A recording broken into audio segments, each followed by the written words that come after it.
Ai, esse local tá uma bagunça. Olha o lugar que eu me submeto a gravar. Acendei a luz, por favor. Para já, chefe. Agora sim a gente pode conversar. Hoje, meus amigos, nós iremos jogar um jogo brasileiro, low poly, e iremos destrinchá-lo ele ao máximo. E o jogo da vez é Tales of Nightmare, desenvolvido em apenas 30 dias. Eu decidi criar um jogo inteiro em um mês, e bom, esse foi o resultado.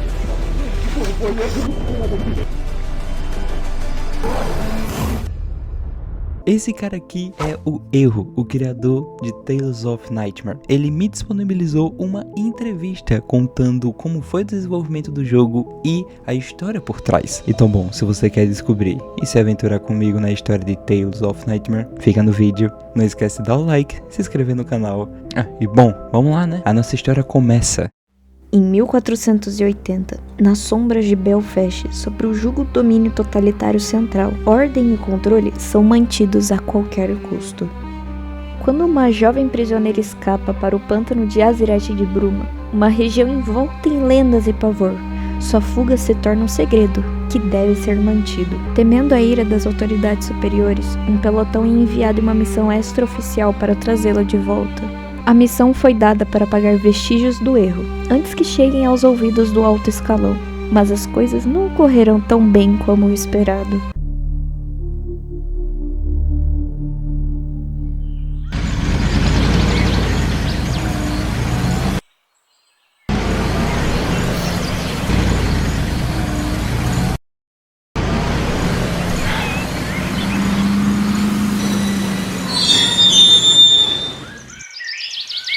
Tá certo. Peguem suas coisas e vamos logo. E se a garota estiver morta? Tem essa possibilidade, não é? Para de falar merda. É o que vamos descobrir. Vamos. A partir desse momento do jogo já nos é apresentado os nossos personagens principais que vai contar essa história. Novak, o líder do pelotão, Arthur, que é o nosso personagem que a gente tá controlando, que é o recruta, e Scott e Vampiro, que são os outros dois soldados. Nós estamos em busca da princesa que foi citada lá no início do jogo, mas obviamente que isso não vai ser um trabalho tão fácil assim, né? Só a câmerazinha? Tô sem bala! Ouvi falar de umas histórias aí. Caçador. Será que é isso mesmo? Deve ser um metapsicótico maluco. Novak, Scott e Vampiro. Caça aos ratos, fuja do caçador e encontre um abrigo para cuidar dos seus ferimentos. Chegamos. Lá embaixo é o pântano. Cara, ela tá morta, com certeza. Melhor voltar e avisar o Tommy. Não podemos. O cara do transporte falou que precisava ser em sigilo. E você, recruta? O que acha? Bora, né? Só bora. Bora. É por isso que eu gosto de você, recruta. Tá Meu certo, Deus, eu ganhei uma sem conquista. enrolação. Escolha a Movimento. fala confiante. Isso não vai dar bom. Bom, e de fato, quando a gente entra no pântano, nós não temos uma recepção muito boa, porque pelo jeito nós estamos sendo seguidos por um tal de caçador. Mas eu falo mais um pouquinho sobre ele adiante. Tem mais.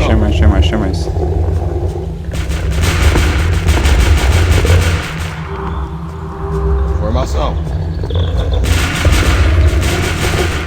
Eu tô sem chumbo!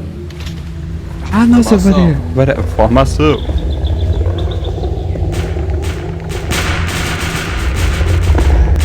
Formação. Calma, senhor.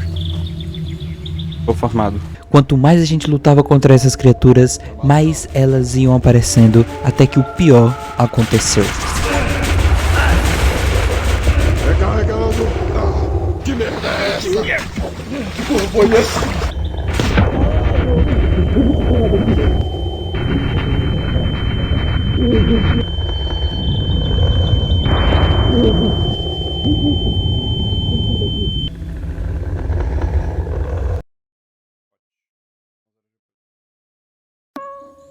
Eu não tava pensando nisso direito. Você tinha que ter visto a cara dele. Porra. Nós somos a porra dos caras maus, né? Alguém precisa fazer isso. Eu vou parar com essa merda, Scout. É coisa demais pra mim. Eu tô fora. Tá fora? Eu tô fora desse inferno.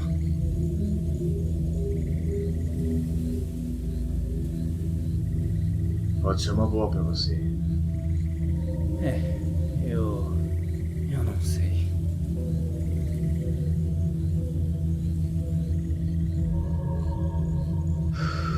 E o lance com a Lydia? Resolveu? Não. Eu ainda não tive tempo. Talvez nesse final de semana.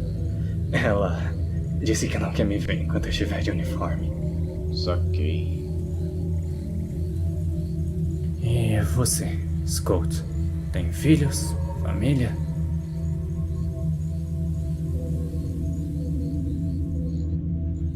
Um garotinho. Ele morreu. A minha esposa não aguentou e surtou. Depois de alguns meses ela sumiu. Nunca mais viram ela. Eu sinto muito. É inevitável essa compensação de polaridades. E eu já sabia disso. A felicidade é só exceção implícita na ausência da dor.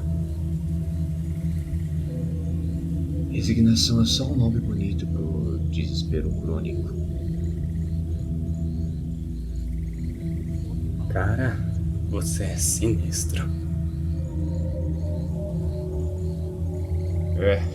Não sou tão bom em festas. Imagina.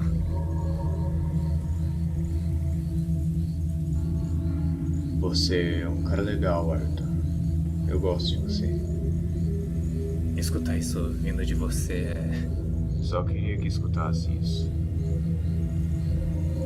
Bem, no fundo, você sabe o que vai acontecer, não é?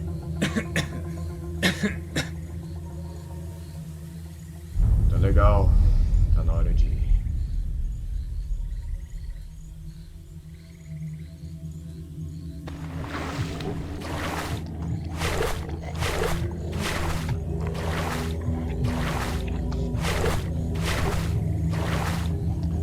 Só mais um pouco, Arthur. Para de frescura. Scout, não dá. Eu não consigo. Não pode parar aqui. Eu não consigo mais mexer meu braço. Cara, eu quero vomitar. Para de falar besteira. Levanta logo. Não dá. Eu não consigo. Porra, cara. Eu não queria morrer aqui. Acaba logo com isso. É assim que eles ensinam. Só atira logo. Cara, que desgraça. Tá. Eu só vou te atrasar aqui.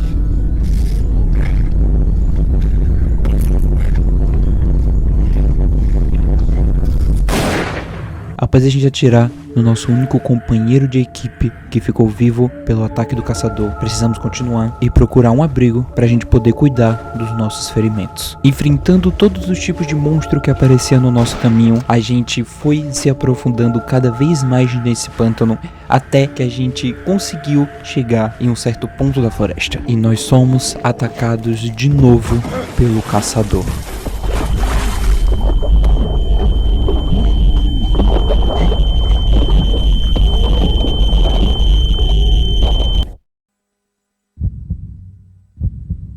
Você está sozinho agora. Acorde. Na beira entre a vida e a morte. O esforço verdadeiramente insignificante. Escute com atenção, filho. O pai de todo o perfeito mundo está aqui. Sempre estivemos aqui. Antes do tempo. Antes do vazio. Nós esperávamos. Nós, deuses. Então a morte criou o tempo para cultivar aquilo que ela mataria. Você está morto agora, filho. Mas levante-se.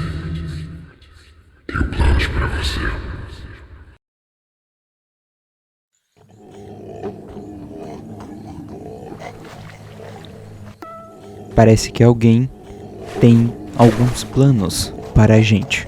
Depois de a gente perder o nosso rifle, a gente se apropria da mecânica do stealth. Temos que passar sorrateiramente pelos inimigos até procurar realmente um abrigo onde que a gente possa tratar os nossos ferimentos, porque o Scott tá acabado. Após uma longa caminhada pela floresta, nós encontramos uma casa toda destruída.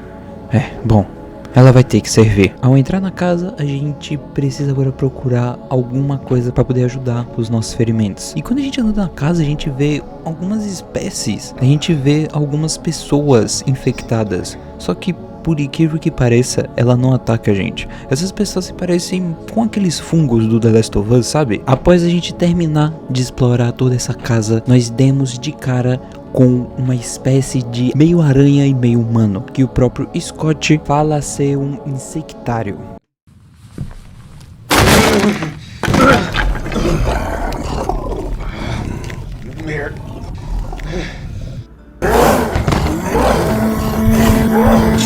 E é assim que Tales of Nightmare termina. Vocês acharam mesmo que o vídeo acaba por aqui? Mas é claro que não, ainda tem algumas coisinhas que a gente precisa ver. Como eu disse no início do vídeo, eu fiz uma entrevista com o criador do jogo, fazendo algumas perguntas que ajudariam na nossa investigação para poder ajudar a entender um pouco o que está acontecendo no mundo de Tales of Nightmare. Fala, Juninho. Ai, a gente precisa ir logo, por causa que eu tô escutando ele chegando bem rápido. Então, por favor, acaba logo. Tá, calma, já tô acabando. Pelo amor de Deus, tenha calma. Bom, pra iniciar nossa investigação, eu fiz essa seguinte pergunta pro criador do jogo. Aquela pessoa que fala com a gente é Deus segundo as normas do jogo? E ele respondeu, sim, não poderia estar mais correto que isso. Ok, então nós sabemos que de fato Deus fala com o Scott tendo planos para ele. Mas que planos são esses? E meus amigos, a resposta está aqui.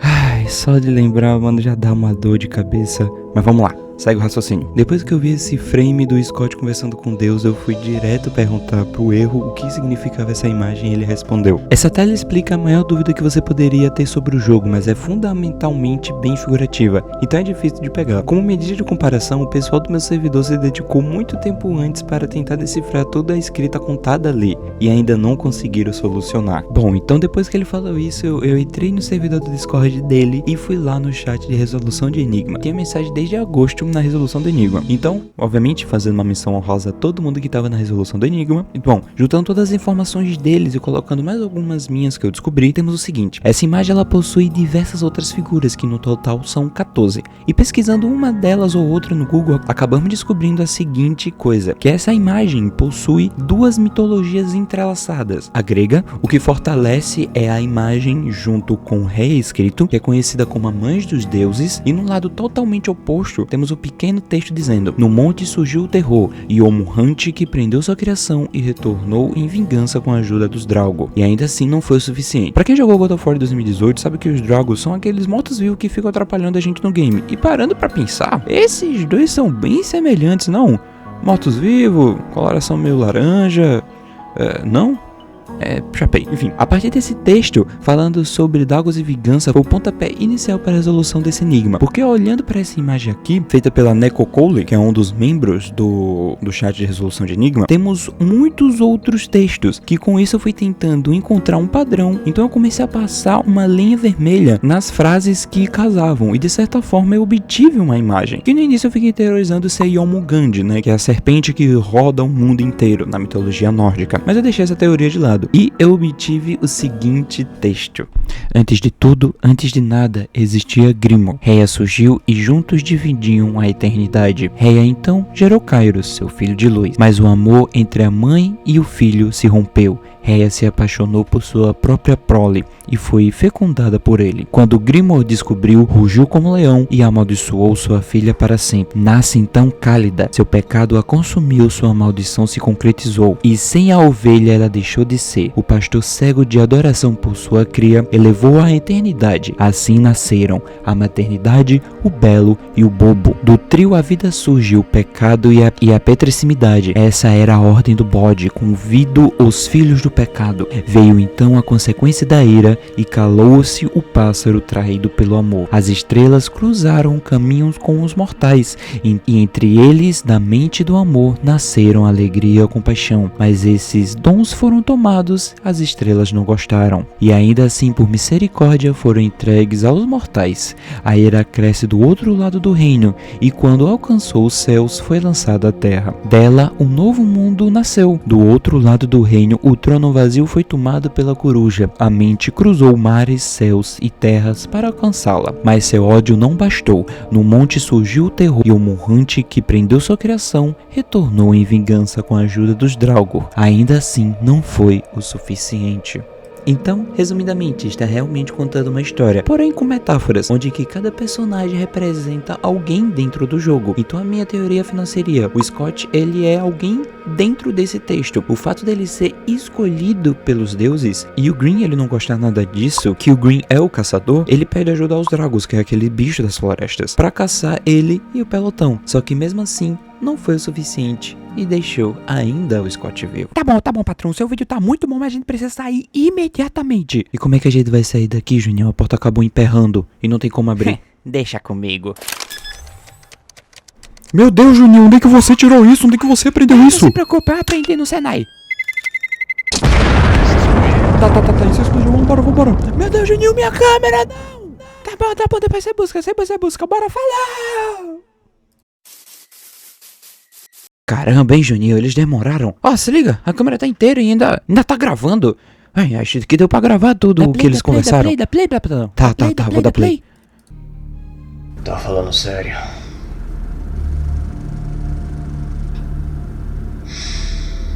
Lena West, o nome dela, foi dado como morta alguns dias depois. Ela fugiu do carro de transporte. E o Morrante?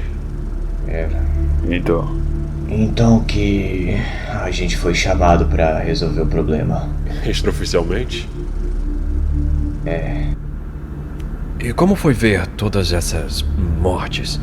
Acredito que não tenha sido fácil. Eu não matei eles, se é o que tá querendo insinuar. Só quero entender, porque até então esse... Como poderia ter sido eu?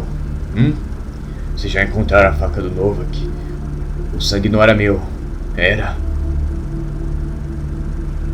Foi o que eu pensei. Escuta, aquele desgraçado do caçador A gente só quer entender o que aconteceu naquele dia, Scott. Então começa a fazer a porra das perguntas certas. E as mortes? Quê? As mortes da sua equipe. Como foi ver todos eles morrendo na sua frente? Eu já vi o final de milhares de vidas, cara. Todas essas pessoas agradecem no fim. Elas percebem que, no final das contas, todo esse esforço é inútil.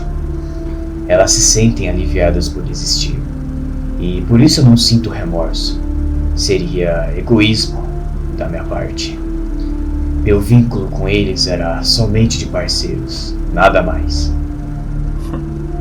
Na sua ficha consta que o Arthur, o recruta, era seu primo. Aquele desgraçado envenenou ele com uma flecha. E sobre a casa? Você tinha mencionado sobre uma casa antes. Ele tava lá? O caçador?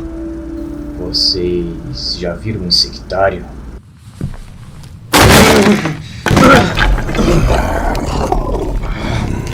Merda. Tá, e você realmente quer que eu acredite que você matou um insectário desarmado? Sorte. Eu acho. Não tenho certeza. Eu apaguei e quando acordei já estava no barco. Não sei o que aconteceu lá. Fala sério. E essa experiência mudou você? Uma vez eu ouvi um cara dizer que a morte criou um tempo para poder fazer crescer aquilo que ela mataria.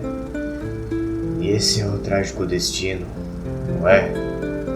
Não tem como escapar dele. Então, não. Minha morte só está guardada para outra hora. Eu não mudei. Você sabe que vai ser condenado, né, Scout? É claro que eu sei. Tá bom. Por hoje é só.